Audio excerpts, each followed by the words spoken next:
Gentlemen, a footnote on Tony Johns. He's in the ballgame right now because the Alouettes' humongous blocking back, Ira Albright, has a bad left ankle. He twisted it, had it heavily taped at halftime. He's still trying to walk it off. They don't know if he'll be back in this game at all.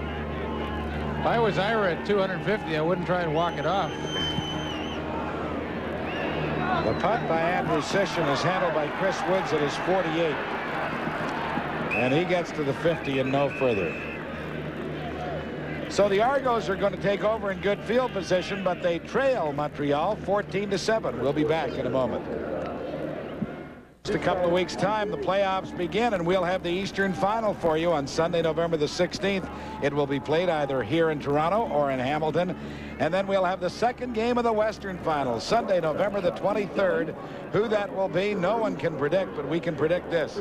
For all the Grey Cup festivities and activities, you'll see them here on CTV. We'll have the Grey Cup replay for you. Last year's outstanding game between Hamilton and BC, the 86 Grey Cup parade, and all the goodies that go with making Grey Cup the most fun week in Canadian history. Tim Cowan's screen pass is set up for William Miller. And Miller only manages to get, well, back to the original line of scrimmage. Now, I know it's a fun week, but in history? Well, certainly in the history of 1986, it'll be the most fun week. Let's have a look at Brett Williams, the toaster. Defensive lineman, oh gosh, one of the picks that I would think would have to be up there for the Eastern defensive chandelier.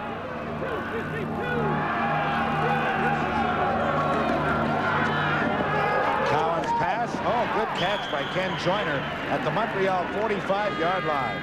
He caught it in front of Steve Benjamin. Nothing anybody could do about that because it was simply an outstanding effort by Joyner. Well, Steve Benjamin kind of shrugged his shoulders to the coach on the sidelines and said, you know, if they're going to make a quick break like that and throw it before he even breaks, I can't stop that. And he can. That was a super catch by Kenny Joyner. Joyner in and out of the lineup all afternoon, all season long, through injuries and everything else. Came in with 37 receptions into this afternoon's ball game. Cowan going deep for Chris Woods, simply out fought for the ball by Terry Irvin, who is having just a sensational game. That's his third interception of the day, his 61st of his career. Terry Irvin simply went to the football. You talk about being cagey. He's got Chris Woods man-to-man, and he simply just times it perfectly. Now, let's face it, that was not a great throw by any stretch either. But he's got his third interception, and when you look at the Carling O'Keefe offensive and defensive game stars, old T.I. will be at the top of the list along with the toaster. And Irvin shaken up on the play down at the 25-yard line.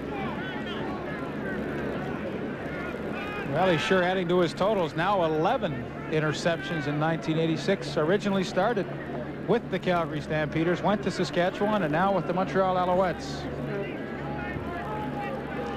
Who will be in the Vanier Cup? A lot of people are suggesting it could be the University of British Columbia against the University of Western Ontario Mustangs.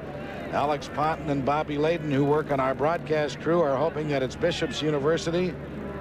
And Bruce Coulter's done a great job down there. And the Carleton Ravens are still alive. They had success against Bishop. They hammered them this year. So, I mean, it could be anybody. Well, regardless of who it is, I can tell you one thing. It'll be a great game. It always is. And the nice thing, it's at Varsity Stadium, which is one of the nicest stadiums in Canada for us to broadcast a game, and a very intimate park for the fans to go and enjoy all the action. Well, they're taking their time in getting Terry Irvin to his feet. It looks like he jammed his neck when he was tackled after making his interception. Now we'll have a look at it. And to see it's number 63, the right guard Jim Kardash, that first makes contact with him. But Irvin is up and walking off under his own steam now, which is good to see. The Alouettes will take over at their 25-yard line with 4:32 left to play in this third quarter, and Montreal clinging to a 14-7 lead. Well, you see that graphic there, and believe me, that's a long time for a cornerback in any league. 10 years, and he's really lasted. He's been a great one. Ransom looks, fires to Gerald Alpha, and he isn't able to hang on. A penalty marker is down. Holding against Montreal. There hasn't been a whole lot of flow to this game, has there? No, it's been very difficult. Of course, you know, the surprising thing that we felt like Toronto has been so flat in a game of such big importance for them. They still only trail by 7 points, so every chance to still win this game. Could we be looking at back-to-back overtimes? I hope not. To be totally honest about it. Holding, Montreal number 65. First down over. I'll be the first one to say that it's a great new dimension to the Canadian Football League, but I just assume not to. Mike Palumbo, the right guard, was called for holding. So it's 1st and 20, Montreal back at their 15. Pass is complete to Tony Johns, and Johns just battles his way to about the 32-yard line. So a big 17-yard effort on the pass reception by Tony Johns will put Montreal in a 2nd and 3 situation. Oh, that's great. 1st and 20, you know, that's a tough spot to be in, and even tougher when you're backed up deep in your own territory, but nothing fancy about this. Just a great effort by Tony Johns. Good move on Carl Brazeley, and then he just drags Paul Tripoli with him, and boy, to get 17 yards when 1st and 20 is just a great play. So it's 2nd down and 3 at the 32. The give is to Johns, and he has the first down as he crosses the 35. So Tony Johns looked after that 20 yards nicely for the Montreal Alouettes. Pat and Leith would be glad to know Terry Irvin's all right, too. He's just saying he got lucky in that last play and was only hit in the head. Rang his bell a bit. He thinks he's going back in the next series. Well, that is good news, Dan, because he has been so outstanding in this game and throughout his career.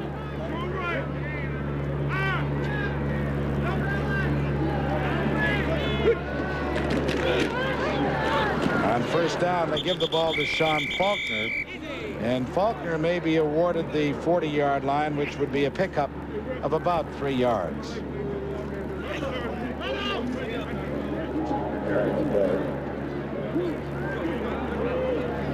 Pretty good afternoon for Sean Faulkner, as you can see, averaging 5 yards a carry. I believe a few weeks ago against the Saskatchewan Roughriders, when they were at the Big O in Montreal, he was well over 100 yards in that game. Ransom looks, and the pass intended for Faulkner goes incomplete. Carl Brazeley on the play covering for Toronto. Brian Ransom made the right read once again. Toronto coming with the safety blitz. Paul Tripoli coming in, and of course you've got to hit somebody quickly. He threw a good strike to Sean Faulkner, but he couldn't hang on. Well, there's a game breaker on your screen right there. Chris Woods, very dangerous punt return, has not been able to break anything this afternoon, however. Andrew Sisson hangs it high. Carl Brazeley was trying to chase it down and does at the 28-yard line, and then just falls forward to about the 33. So we've got 2 minutes and 10 seconds left to play in this 3rd quarter as you take a look at what's on tap next Saturday on CTV's Wide World of Sports. The Rothmans Porsche sports car race, the Miami Indy Challenge, and that's the final Indy car race of the season. And the greatest gift of them all, America's Cup Report. What a battle that is down in Australia. If Alfred Hitchcock was here, he'd have a field day this afternoon. There are more birds flying around here than you'd see in a zoo. Tim Cowan's pass is caught by Warren Hudson up at the 42-yard line. Gives you an idea of the kind of game it is when you end up paying more attention to the birds than anything else. Has not been a great one by any means, but the Argos are still in it, trailing by just 7. I do believe that's J.C. Watts warming up on the sideline. Obviously, his left thumb that you can see a bandage on is probably not too bad. He could come back in if they feel like they need him. Leaf, the word in the thumb is just a bad bruise. It's 2nd down, a yard to go after the catch by Hudson.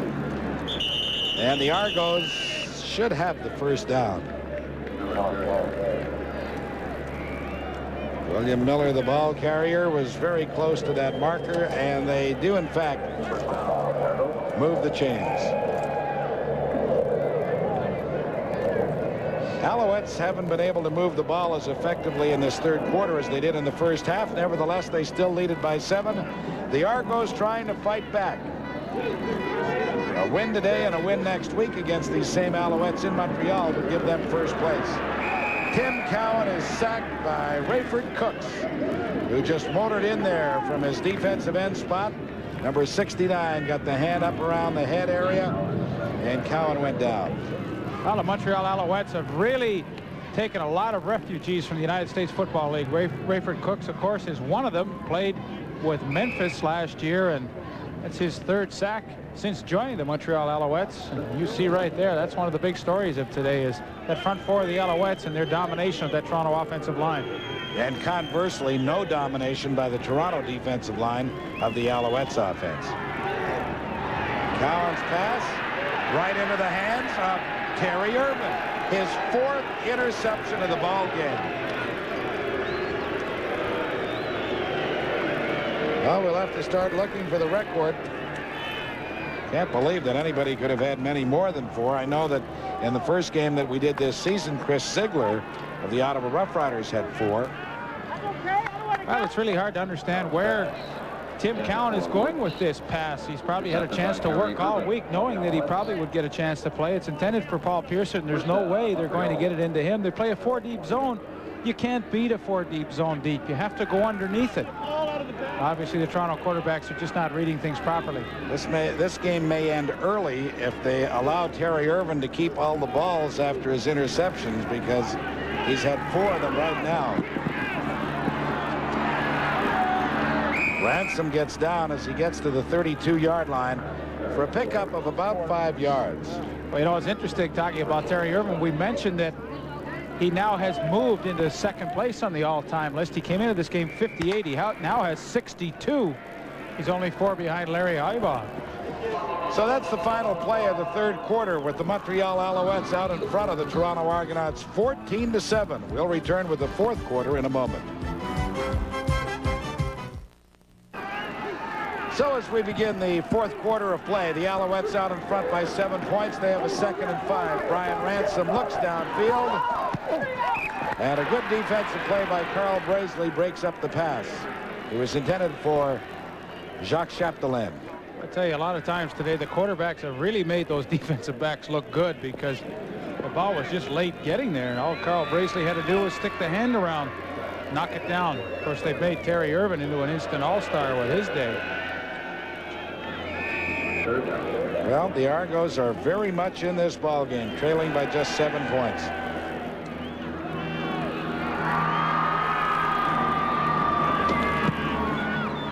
Zin and Andrew Sishin punts. Carl Brazeley takes it on the dead run and gets down to the Montreal 44-yard line. Tony Johns was there to make the tackle, but a good return by Carl Brazeley, who knew what Andrew Sishin was trying to do, kick it away from him. He moved over, made the catch, and then sidestepped a couple of would-be tacklers and gives Toronto possession in Montreal territory. As you take a look at the first half statistical story, we'll tell you that J.C. Watts is back in at quarterback and immediately goes to the shotgun formation.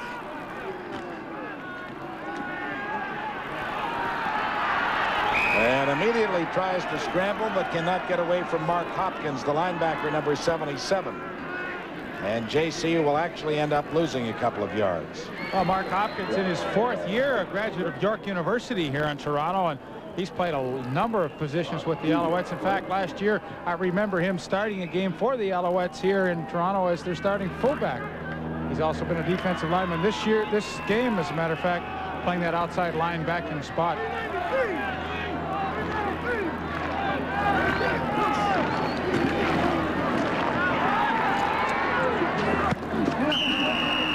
Well, Ken Joyner again comes up with a big play, and they will rule that he made the catch at the 40, but it's far too little. He'll pick up about 5 yards, but it brings up a 3rd and 5.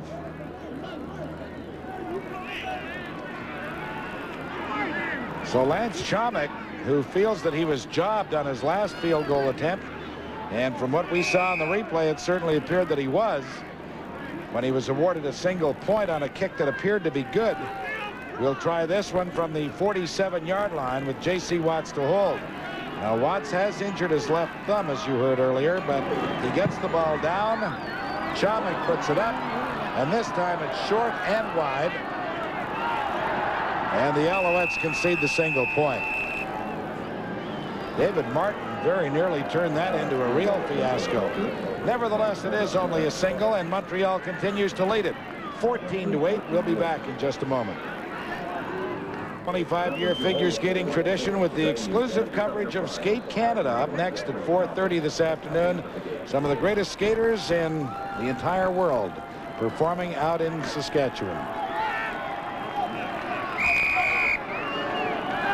Well, Terry Irvin has tied the CFL record for the most interceptions in one game with 4. As Brian Ransom sets up the screen, but Sean Faulkner was not able to get away from anyone and ends up losing about 5 yards. Well, the Argonauts really have done a pretty good job for all intents and purposes this afternoon defensively, and that time read the screen perfectly.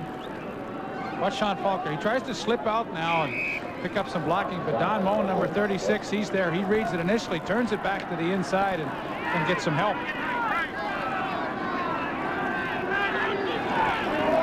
So it makes it 2nd and 15.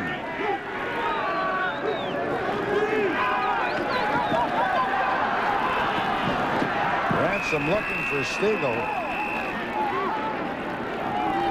He did a double bounce on that one, went up, then wanted to go up again. But there was no chance for the reception. The ball sailed over his head.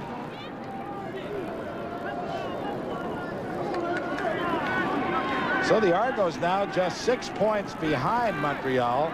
Should end up with pretty good field position here. Zenon Andrusichin has not had a great day punting the football. As you take a look at Chris Woods back at his 30.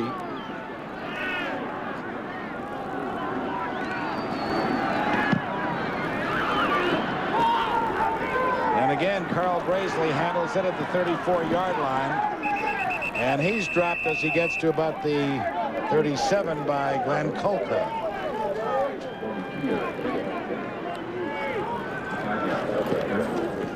The Ottawa Rough Riders and the Hamilton Ticats will wrap up their regular season schedule Friday night, and we'll be there to bring you the action as the Rough Riders really played well yesterday and playing to that 16-16 overtime tie. Then on Saturday, you'll see a great matchup. Winnipeg playing in British Columbia. And then we'll be in Edmonton to bring you the wind-up game of the CFL schedule next Sunday afternoon. J.C. Watts was able to buy some time, and they ruled no catch as Joe Phillips went down to try to dig it out of the turf. But it simply goes as an incompletion. But once again, the story is the pressure. Look at J.C. I mean, he's just fighting for his life back there to try and get that pass away. Mark Hopkins, Brett Williams, they're all in his face. I mean, it makes it extremely difficult for a quarterback when you know pretty near every play you're going to get sandbagged when you go to throw.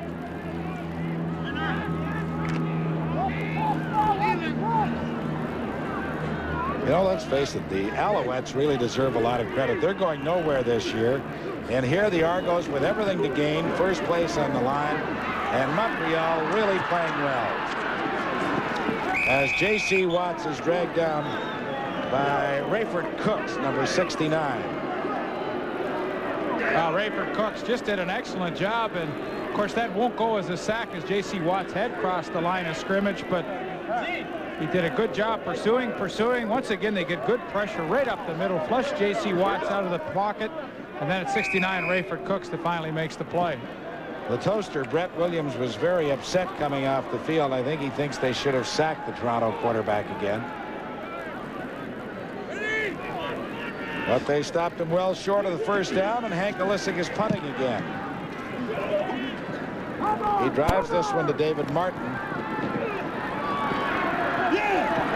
And Martin is out over the 30 to about the 32, where Gary Moten brings him down with 10:19 left to play in the fourth quarter. And the Alouettes hanging on to a 14-8 lead. We'll be back in just a moment. Only 8 points this afternoon, but they're still very much alive as Walter Lewis comes into quarterback the Montreal Alouettes. Ransom has not been able to move the club at all here in the second half, so Lewis takes over with 10:15 left to play in the ball game. And hands the ball off to Sean Faulkner, and the workhorse of that Montreal offensive unit picks up maybe a couple of yards. Gary Moten, who has been active for the Argos at that linebacking position, and Rodney Harding, 72 and 77 combined on the stop. Well, Walter Lewis, good scheme for him would be to go to that rollout action, because we know what a good runner he is. Of course, originally from the University of Alabama, played in the United States Football League.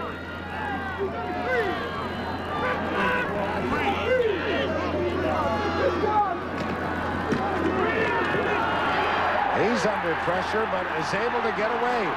It was Rodney Harding who had him wrapped up. Lewis shook him off and has the first down for the Alouettes to the 45-yard line.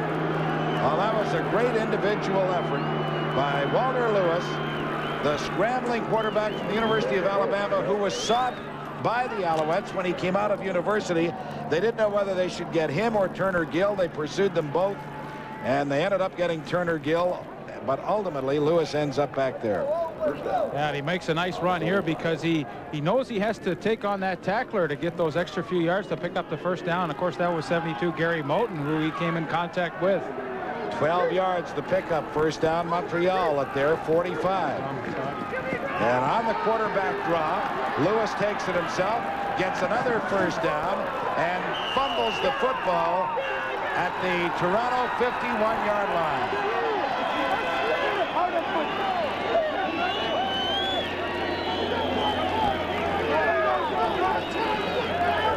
Well, let's take a look at this one, because it was a good effort again by Lewis, except that he forgot to hang on to the ball at the end. Yeah, it sure was. Quarterback draw, and as he goes down, Paul Tripoli makes the tackle. The ball comes loose, and I believe it's number 90, Marlon Jones, that makes the fumble recovery.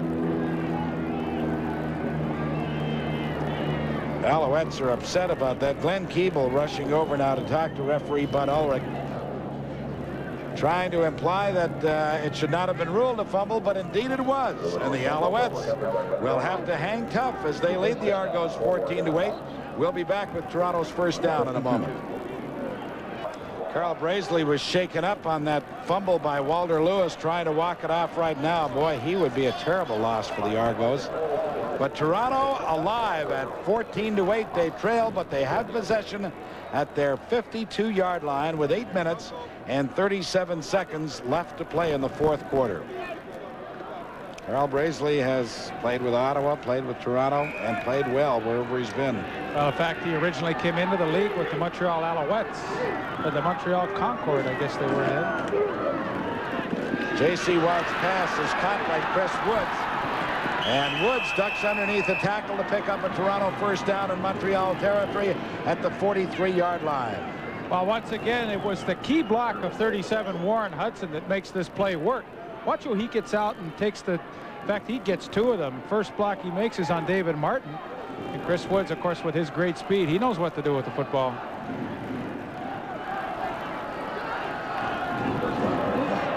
Argos have the ball in Montreal territory. They have not scored a touchdown this afternoon. J.C. Watt throws. Ken Joyner makes the catch and gets to the 40 for a pickup of just 3, as Steve Benjamin was on him right away. Well, the throw has to be perfect on that quick screen to the wide receivers, and if it's a little behind them, it really messes up the timing. That time, the throw wasn't good, and so the play doesn't gain much yardage. Matter of fact, they spotted at the 41, which is a pickup of just a couple. So it's 2nd and 8, Toronto.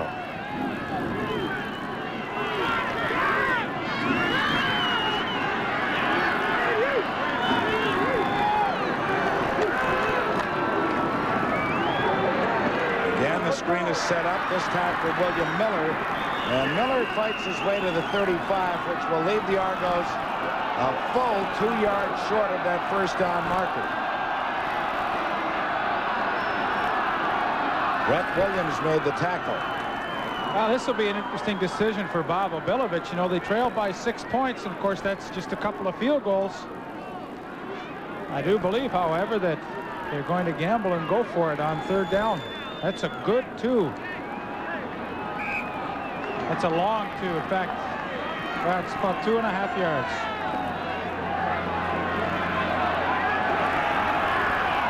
Ken Chanconi is in there as an extra linebacker right now. 2nd and 2.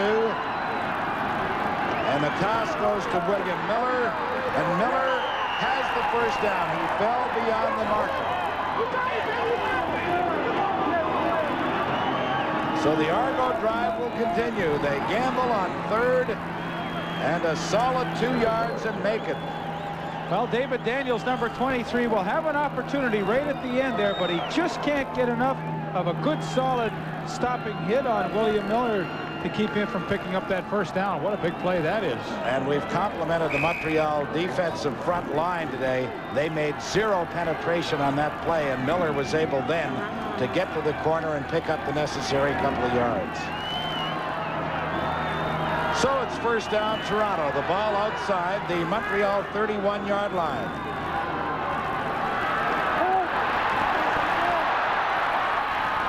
Well, Watts will indicate that he was throwing it to Joe Phillips. Glenn Kolka was getting ready to drop in for a big loss. And we'll see if intentional grounding is called. It is not. Well, it's the initial pressure of Glenn Kolka quickly. I mean, J.C. Watts has no chance, and the ball lands near offensive right guard Jim Kardash. But Joe Phillips, I think, was close enough in the area not to warrant a flag. So with 5.5 minutes left to play in the 4th quarter, Toronto has a 2nd and 10 at the Montreal 31. Quickly, the little it's supposed to be a little look in to Joe Phillips. There was one problem. He forgot to look. Consequently, the ball hit him in the head. You know, if you're anticipating a blitz on 2nd and 10, but this is a great call. It's a great play. Hit that slot back quickly. The only trouble is Joe Phillips is a newcomer to that offensive scheme, and he just didn't look for the football. It's going to come right at you here, and old Joe gets reminded he should have turned because he hit him in the head with it. So now we see Lance Chomick, and it will now be a 38-yard field goal try with 5:10 left to play in the ball game. It is good. The Argos draw to within 3 points. And Chomick runs downfield to berate the official, indicating, well, that's good. You didn't miss that one. But I don't know how wise a move that is. I don't like his chances of getting the next one if it's close. Yeah. Well, they accomplished something out of that. The Walter Lewis fumble. Marlon Jones recovered it. The Argonaut offense was able to take it down. They picked up a first down on a 3rd down gamble. We're stalled, but Lance Chomick salvages something with that field goal to his, and they've cut the Montreal lead now to 3 points. With all kinds of time left, 5 minutes and 4 seconds left to play in this 4th quarter. We might well be headed to overtime once again. Lance has had a terrific year. As a matter of fact, I don't mind saying that he received my vote as the outstanding player in the Argonauts because he was certainly consistent from beginning to end. Good job. Boy, that was a fortunate break the way that ball bounced back into the hands of Jeff Treflin after he had fumbled it. He gets it out to the 35-yard line. So now let's see who comes out to quarterback. The Montreal Alouettes. It'll be Walter Lewis, who ran well when he came in there on the previous series, but unfortunately he fumbled, and that enabled Toronto to take over and go in for the field goal. If the Argos win today and then go into Montreal and win, they have wrapped up first place. If they do not win today, they are in danger of finishing the season in 2nd spot because they trail Hamilton right now by a single point. Sean Faulkner, the ball carrier, and he runs into Don Moen.